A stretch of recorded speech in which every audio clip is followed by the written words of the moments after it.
First name Noel, middle name Riley, last name Heagerty. Born in Oswego, New York, preemie, and was incubated. And Christmas Eve, I was born on December the 6th, incubated till Christmas Eve. The nurses called my parents and said, "We have a Christmas present for you." Because I'd been away from my mother. I was detached from her for 3 weeks.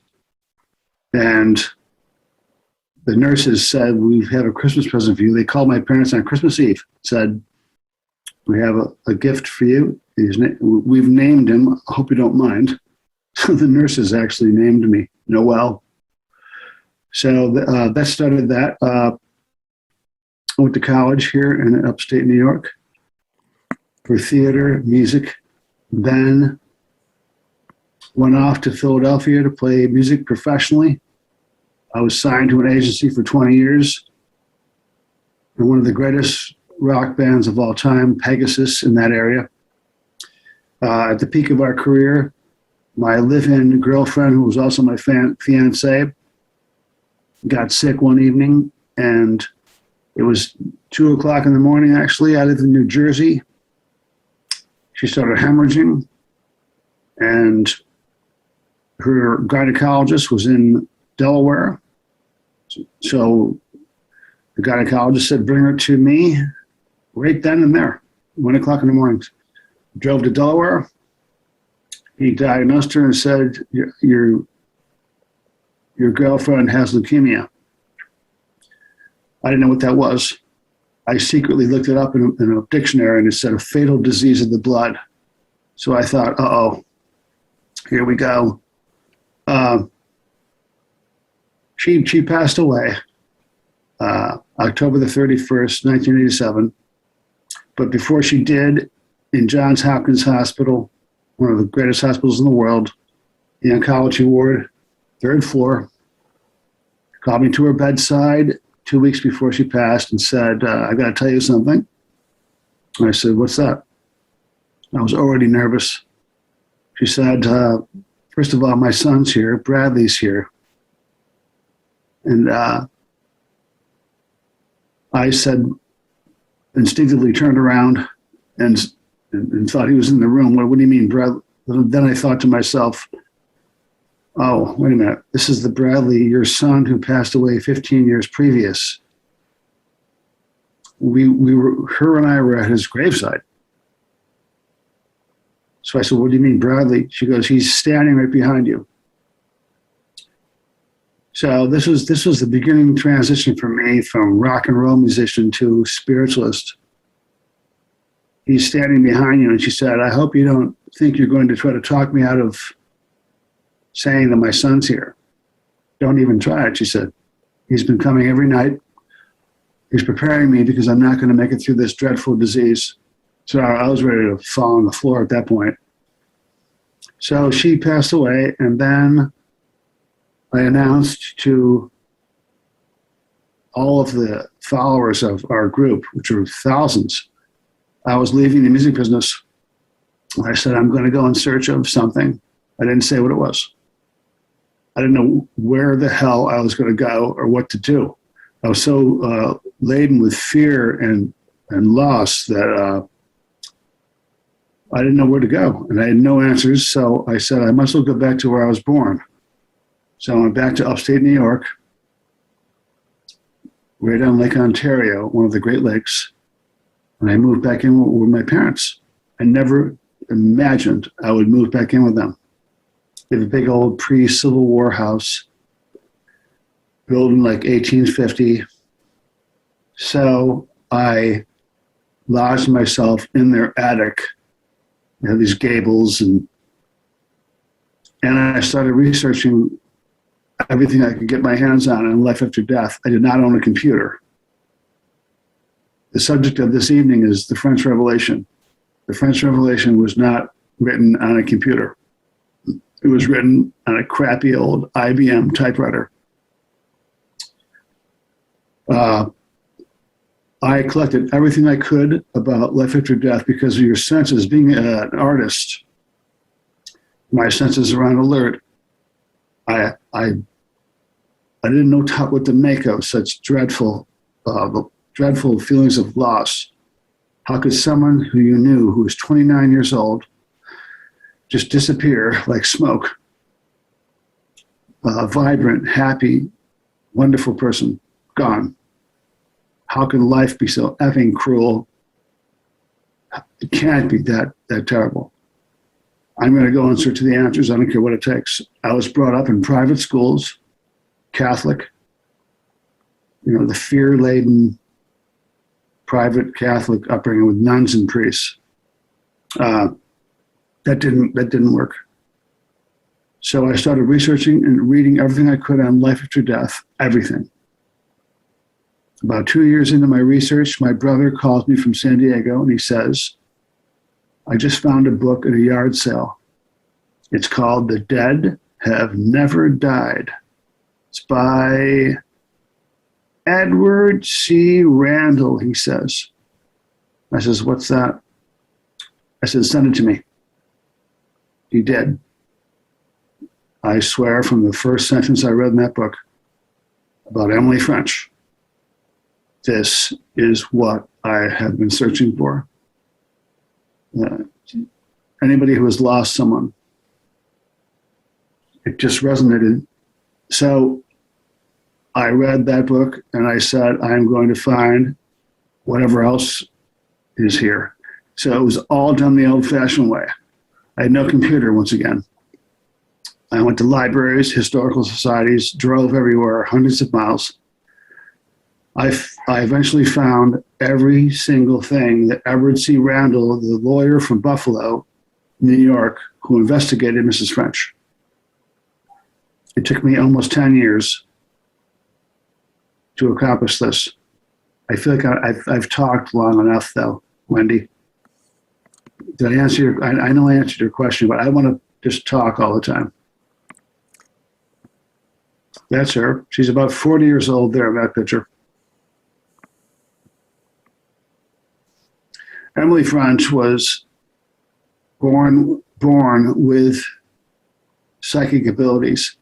Thank goodness that she was surrounded by people who were sympathetic to her powers. She never understood exactly what, she was born in 1830. She never quite understood what was going on. In her early life, Emily could take a pencil in each hand, put 2 pads of paper in front of her, and 2 different messages she would write out automatically in front of everyone.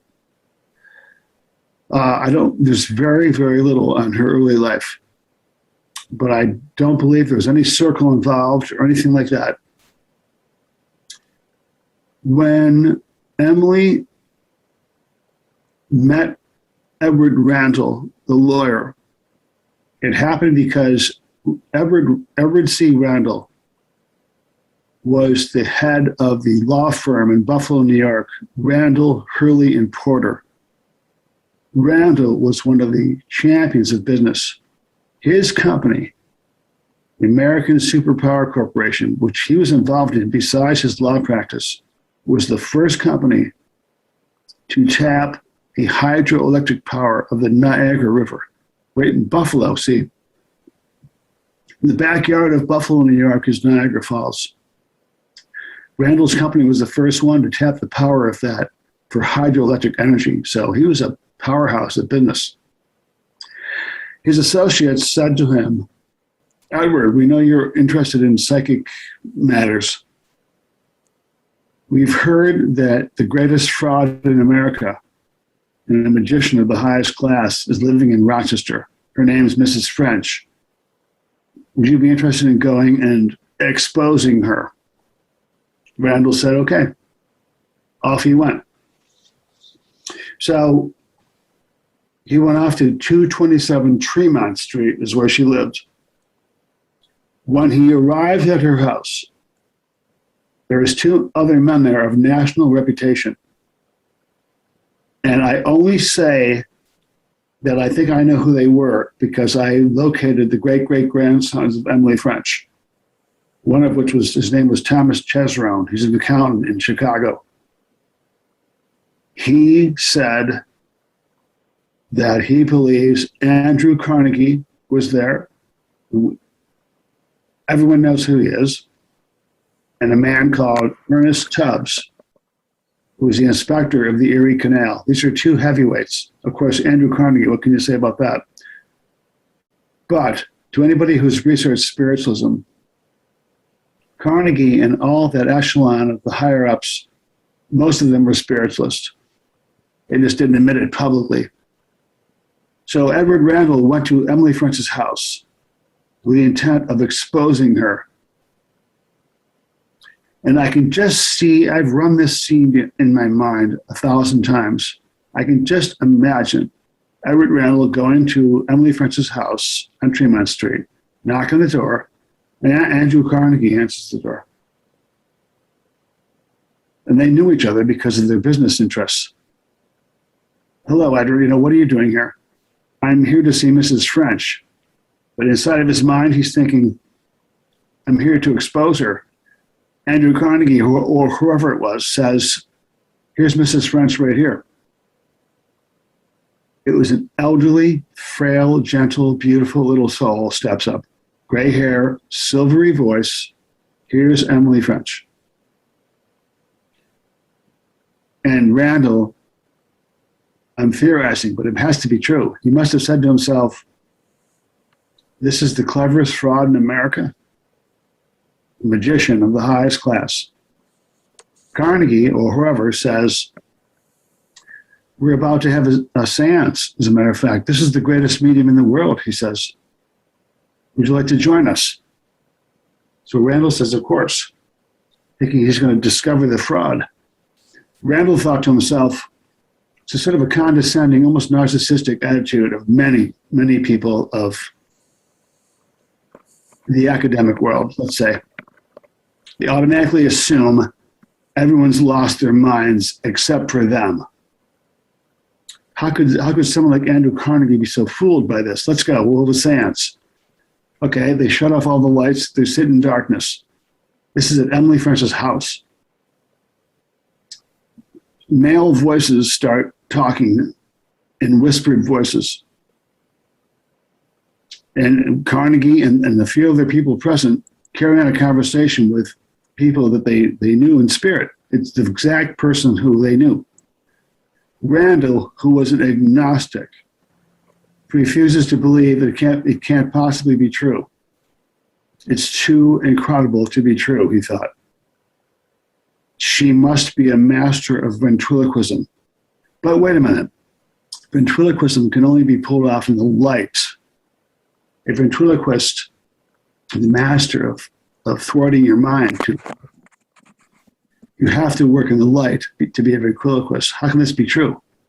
So he invites Emily French afterwards. Would you like to come to my house, he says to her, so I could test your powers. Emily says, nothing would make me happier. Of course I will. I'll go. They go off to Everett Randall's house in Buffalo. There's a picture of it in my book.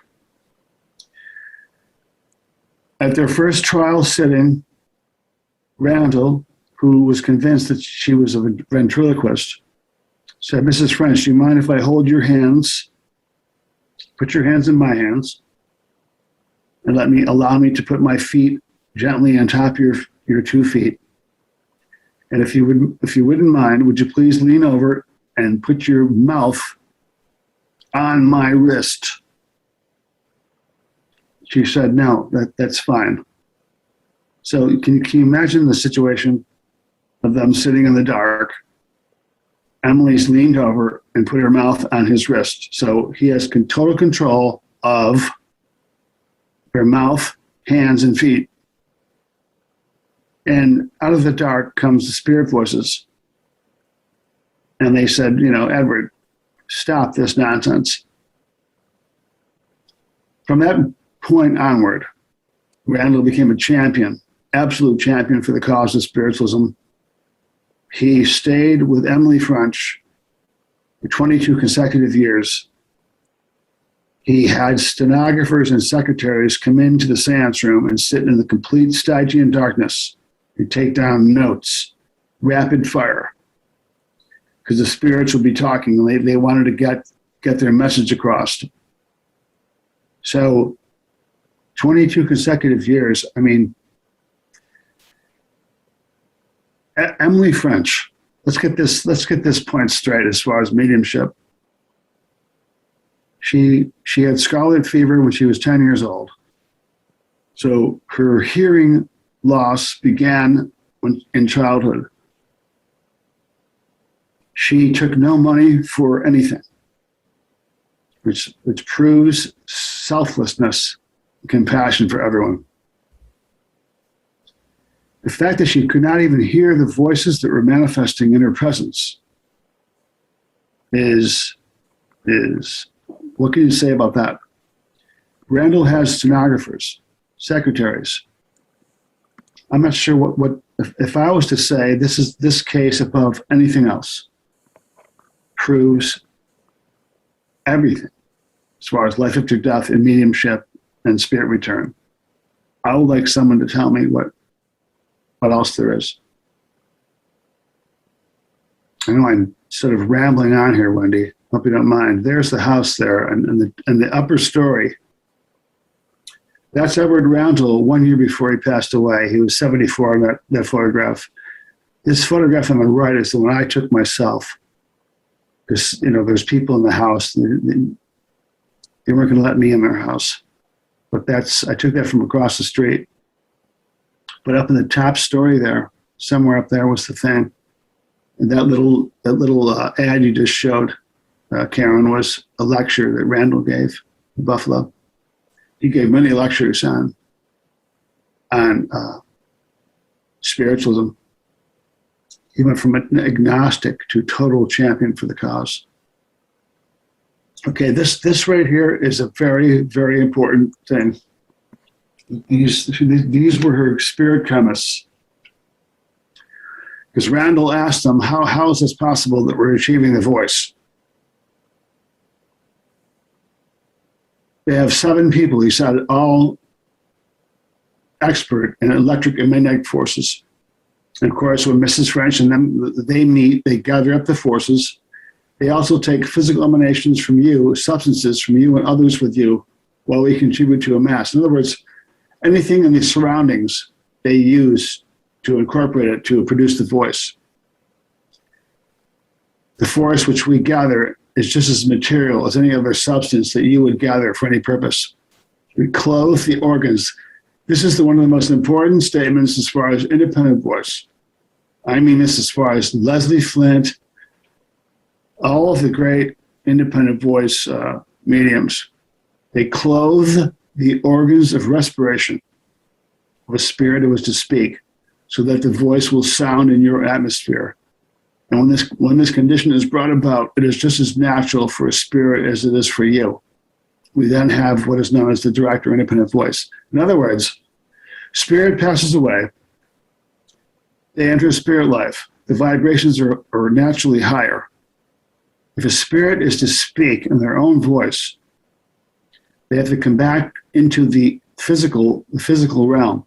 So the spirit chemists create an atmosphere that is dense enough, like the physical world. So a spirit comes into that energy vortex.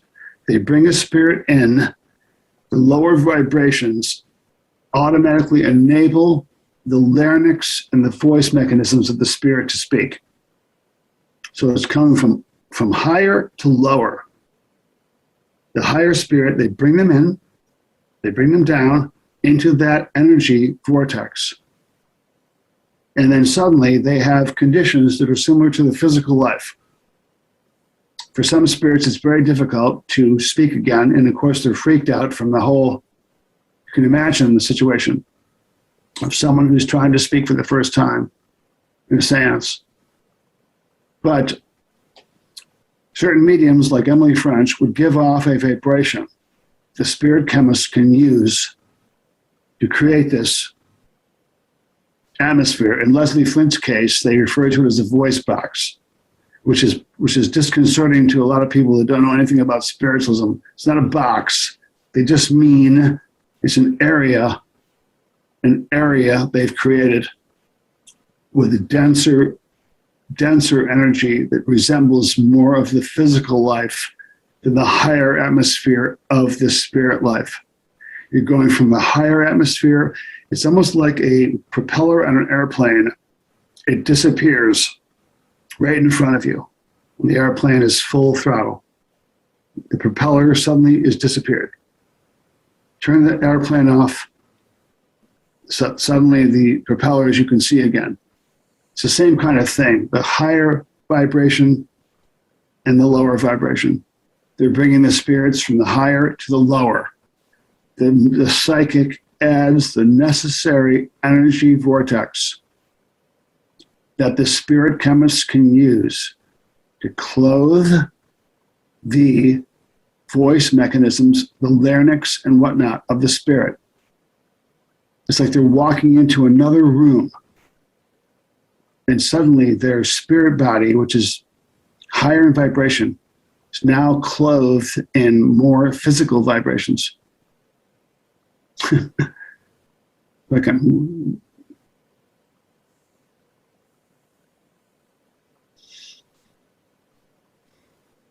how's everyone doing? Fascinating. The whole aspect of the voices, and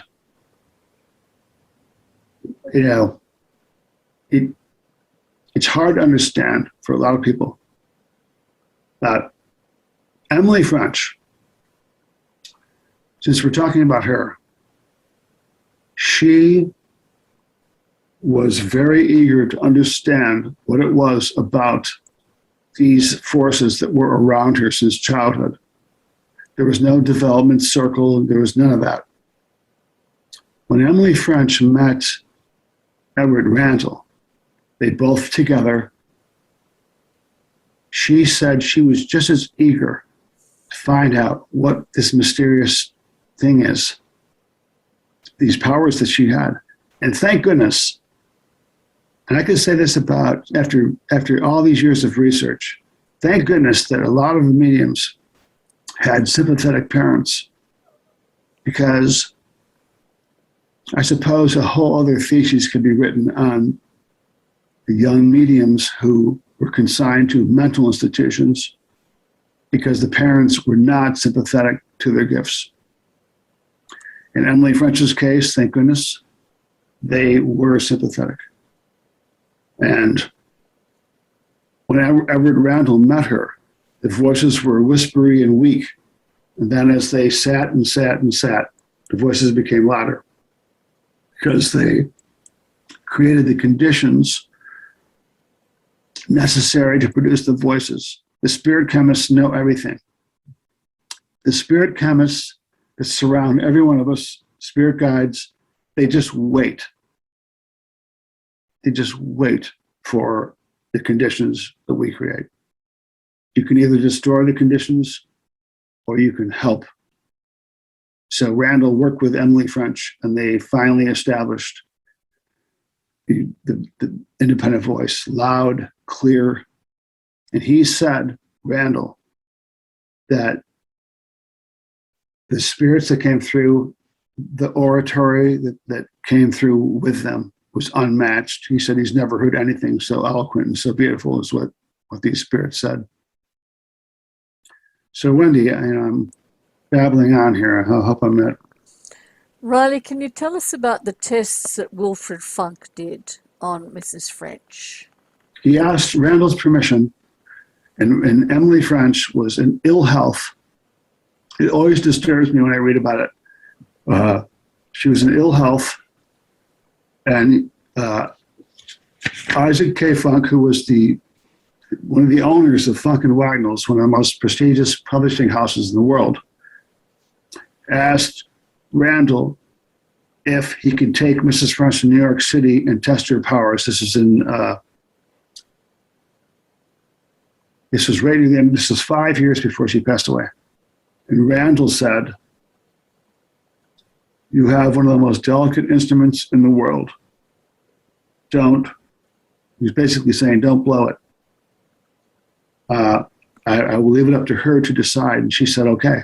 She asked that one of her friends could go with her because she was afraid. It was 1905. And here's a classic account of independent voice. When her friend and her got to the room that Isaac Funk had given them, whatever, they went into the closet where it was total dark to receive instructions from her spirit guide, Red Jacket, because the closet was the only place that could be dark. Can you imagine that scene? Because Emily was afraid. So, for 2 weeks, and she barely survived because she had a heart condition. It was a ruthless, narcissistic insult to Emily French. It was terrible. Here's a man who had one of the greatest publishing houses in the world, who could have changed the course of human thinking if he would have told the truth. Emily, day after day after day, submitted to these tests. And the women, especially, who surrounded her, there was 3 or 4 people that attended every sitting, holding her hands. They were all skeptics and disbelievers. I'm amazed that she even survived. I really am. It was really a terrible, terrible thing. Red Jacket, her guide, came through. Different voices would emanate throughout the whole room. And still, here is 79-year-old Emily French. You know, Emily, I should say, when Everett Randall first met her, she was 60. And the life expectancy for a woman, even in 1900, was 49 years old. So Emily was frail and, old then, considered. Anyways, during one of those sessions with Isaac Funk, they made Emily fill her mouth with water. And then they held her hands, so she had a hard time even breathing. This is someone with a serious heart condition. And of course, Red Jacket, her guide, thundered into the room. Get back, he says. Get back, everybody. Because her heart was palpitating and it was terrible. And I couldn't believe it. My skin turned cold when I read the report. So,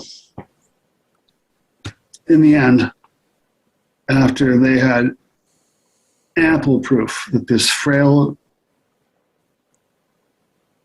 selfless woman, what she provided for them for 2 weeks. In the end, Isaac Funk, who knew the truth, he actually said that a sly, tricky person could have. Now, Emily French's mouth was filled with water. Her hands are held. She's almost 80 years old, on death's door. He actually said in print, a sly, tricky person could have somehow slipped her hands out of the grasp of the person who was holding her hand, reached into her pocket, pulled out a vial, and expectorated the water from her mouth into the vial, put the vial back in her pocket, and pretended to be the voice of Red Cloud. And Isaac Funk actually said the voice of Red Cloud was so loud it shook the building. When, of course, a male voice, her guide. He actually said in print that was his final statement. A sly, tricky person. He actually said that about Emily French. Could have done that. Could have expectorated the water back in the bottle, pretended, the voice of Red Cloud, then filled her mouth back up with the water, and then put her hand back in the. So, the trials and tribulations of research, I just couldn't believe it. It bothered me for years. So I find out eventually that in quite possibly the last seance Emily French ever gave, they're sitting there, Edward Randall and French. A voice comes through the darkness, claiming to be, guess who? Isaac Gay Funk. Saying, you know who I am? And Edward Randall, the smarty pants that he was, turned the tables right on him. Said, I'm sorry, no one's allowed in this circle unless you prove who you are. Sorry, buddy. So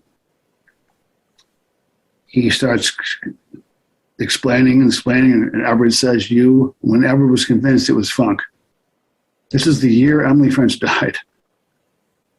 You had the truth of all truths that could have changed the world.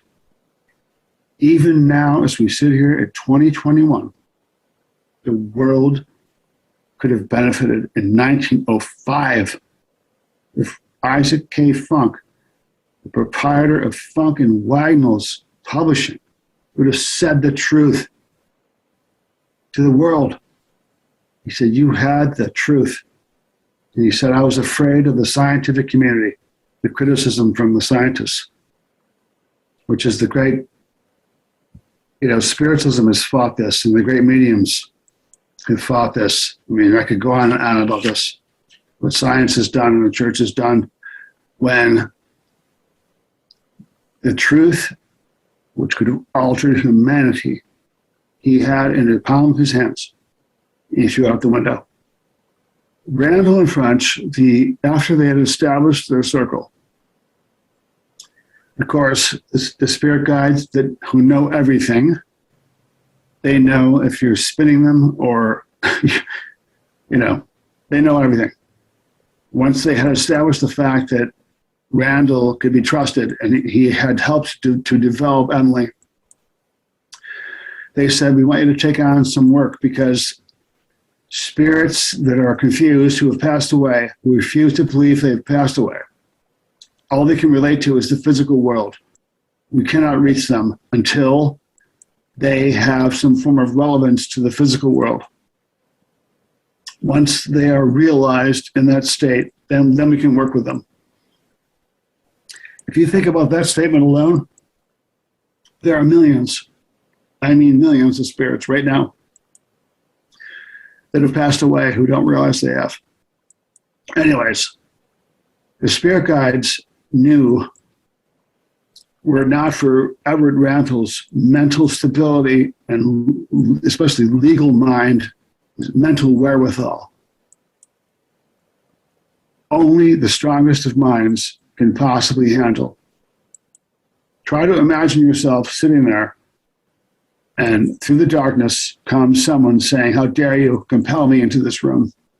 Who are you? I'm not dead. There's nothing wrong with me. Who the hell are you? Violently opposed to the fact that they've passed away. They refuse to believe they've died. So here's the thing, and I say this, here's where the promiscuous nature of earthbound spirits doesn't mean they're evil. But if you have people that are frivolous about contacting spirits, it's so utterly dangerous to, especially younger people that don't really know the whole science of spiritualism, and spirit return and the chemistry and they knew that Edward Randall could handle it. Because once you have a spirit in your space who refuses to believe they've passed away, now they're in your space. What are you going to do? Because guess what? They're not going to leave. Now they're in your space. So if there was ever a case of when one has to have their mental equilibrium It is when a spirit comes through, especially thundering into the room, saying, "There's nothing wrong with me. Who the hell are you? I am not dead. I'm alive. I can't understand why no one's answering me." So Randall would calmly say, "I understand, blah, blah, blah, blah, blah. But can you remember the last instance of what happened to you?" And a lot of times the spirit guides are standing there listening. There's been some stunning moments in the Randall French seances where, Randall almost sat up out of his chair. It was so filled with excitement and drama. Spirit will say, "Well, I don't quite remember." And then the spirit guide breaks in and says, "You were shot dead when you were robbing this woman." So the drama continues from there. But Randall would have to calm them down. And one of Randall's techniques, which I always admired, was he'd say, "Listen, have you ever heard of life after death? Or have you ever had any concept?" "No, nope, none of it. That's all BS. None of it exists. All that ghost stuff, none of it's real." He says, "How about you," he'd have this technique where he'd say, "How about you turn around and look behind you?" "What do you mean?" he says. "Turn around." "What?" "Turn around and look." That was one of his clever techniques. The spirit turns around, and there's their mother standing there. They realize that there's their mother. "I must be dreaming." Then Randall would use that opportunity to say, "No, you're not dreaming. No. Listen to me," he said.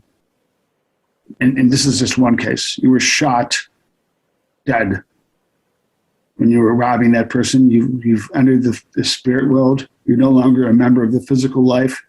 Turn around again. There's your mother standing there." "Good God, is it really true?" the spirit would say. "Yes," Randall would say. "It is true." And so on and on it goes. I mean, if you graduate to the point where you can have rescue circles, that is when that's very serious stuff. And there are many accounts in the book of rescues, aren't there, Riley? Oh, yes. Yeah. Yes, the spirit thunders in and says, "What's that person doing over there? Is it taking down my confession?" It was one of the stenographers that Randall had in the room. And then Randall, once again, if you don't have your mental wits about you, you don't ever want to fool around and have a spirit come into your room. See, I think we all agree on that. You have to be smart as far as spirits. You really do.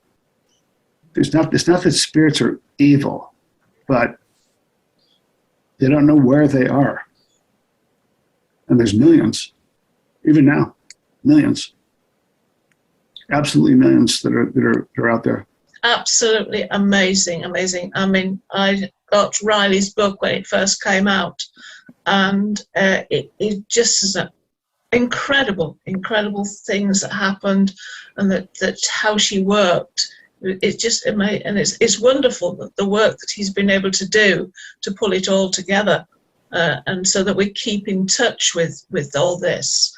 And of course, I mean, that's really what I do, but in a much minor way. But she's quite incredible, and I'm very interested as well in the rescue side, because Tom and I, in our circles, we have done a few, not violent, not confused, but certainly people who were confused. We've done some rescues and had to talk people through that. So I've experience of that. Emily French was the Leslie Flint of her time, before Leslie Flint was even born. She was the female version of Leslie Flint. She was the classic independent voice. No trumpet, none of that. She died the year Leslie Flint was born, actually. Leslie was born like 1912, 1913. That's when Emily French passed away. So Emily was the great pioneer of independent voice before Leslie Flint, who was one of the great heroes. We all know that. But what I'm trying to make anybody who's interested in the subject realize is that Emily French was one of the greatest pioneers before Leslie Flint. She was the female version of that. Or Leslie was the male version of Emily, I should say. And of course, now Leslie's so well known because we have all the recordings and we've been able to put those out and get moved. I mean, Tom and I had a collection of 100 different voices on tapes, which I've been able to pass on to them as well, because I know a few of them. There were copies of copies, but we were so privileged to be able to help and promote that.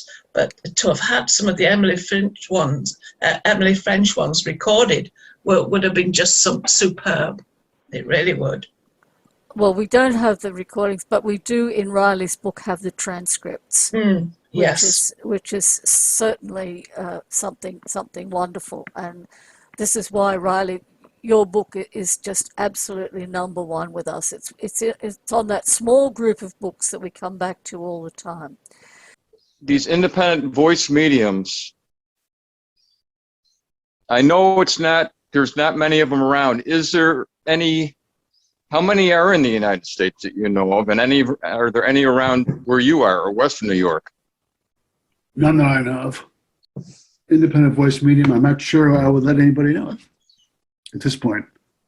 Times have changed since Emily French's days, where the integrity and development of mediumship was different than it is now. Now I'm not sure what to make of anything, to tell you the truth. The social media and the sanctity and the blessedness of development and mediumship is now just, I'm not sure what's going on. Cell phones, and I know of no direct voice mediums, not in this area. To tell everyone, we just reviewed this book on the Afterlife Book Club. It's such a powerful book. If you haven't read it, I really recommend reading it. And Riley, once again, thank you for doing this research and keeping these mediums alive in the present day. My mission is to bring these truths to the present day. So all this talk of, well, is there life after death? Oh, come on, please. Please, we're not advancing as a species. That's what my biggest worry is. We should be beyond this. Whether there's life after death, please, come on. No. Life is far more beautiful than to constrict yourself to not believing in. Of course you're going to progress. This is just the beginning. The earth life has its struggles, but this is just the beginning of a wonder journey. Wonders upon wonders. And the great mediums of the past, they carved the path for us.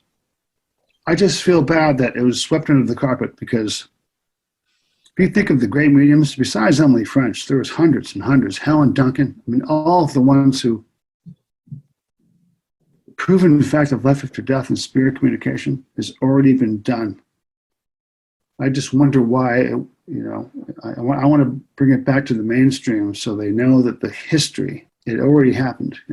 It took place. It was a great century of our world history. One of my questions would be, there's always that reference to the great mediums of the past. What's your thoughts on why we're not seeing that, direct voice communication mediums of today? First of all, it could very well be happening, because natural law never changes. It never has. Same laws are in effect since the dawn of time. I think it's a human condition. Humans always get in the way and screw things up. There could very well be many direct voice mediums, independent voice mediums out there. It could very well be. In their circles, not wishing to be exploited by social media, especially that, and the invasion of space. Cell phone towers. If you look at the heyday of spiritualism, there was nothing like this. The home circle was the blessed spiritual event of the week. And a lot of times the young medium could be a son or daughter, whatever. surrounded by sympathetic people. There was to be a spiritual event every week of having their circles. No wish to be known by anybody else. No wish to be famous, or it was a sacred spiritual event. Now, if you look as time has moved on, if you knew the history of spiritualism, and I don't know why the hell I've been at this for so long. I think I'm a dying breed, actually, of spending 30 years researching the subject. And I'm not sure why. I'm not sure if it's going to be repeated that much time, but if you explore the real history of the whole thing, the whole movement, as time has moved on from the heyday of spiritualism, of course you have the airwaves are just strafed with cell phones and people are so distracted right now, and distraction is the last thing that you want to work with spirit guides to develop, especially physical mediumship. You have to have an almost saintly state of mind to, first of all, want something as incredible as independent voice or direct voice or whatever, or especially materialization. You have to be in a place mentally, and you have to have circle members that are religiously committed to it's hard to find anymore. Now it's, I sit at the gate taking a flight to somewhere now, and it's nobody's talking. Everyone's looking at their cell phones. Back in the day, there was none of this. There was no distractions. There was none of it. So the mediums could develop. Now it's, I don't know, I'm not sure. It's almost dangerous to try to have a circle, and then if the spirits start talking or whatever, someone blabs their mouth out on social media, then it gets on the airways, and then it's out there on Facebook, and I really worry about that. Mm-hmm. It could cost a medium their life.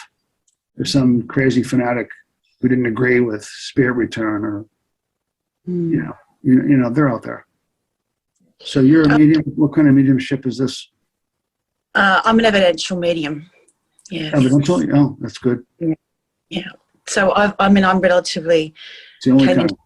This came into it late. I came into it late after some personal experiences, but yes, I've been sort of sitting in circle weekly for a few years now, so I'm very interested. I also had a question too, Riley, if you don't mind. I'm sorry if I'm taking up too much time. In regards to the rescue work, because you mentioned about, spirits being brought in, and, you've got to be careful. On my journeys, I've not really found anyone either teaching or guiding in regards to rescue work, and I have had experience without training twice now in doing that work, but I didn't have guidance around that. Yeah, but you should be smart enough to know that if someone comes into the space and they're lost or whatever, you should have to have your wits about you and make them realize that they've crossed over. My goal when the circle started, but the rescue work became sort of organic, and that's just what we do now because everybody in the circle understands it and knows what their function is in the circle, and it works. And we've had some experiences with things that were later verified historically that I didn't know existed. Like, for one example, we had a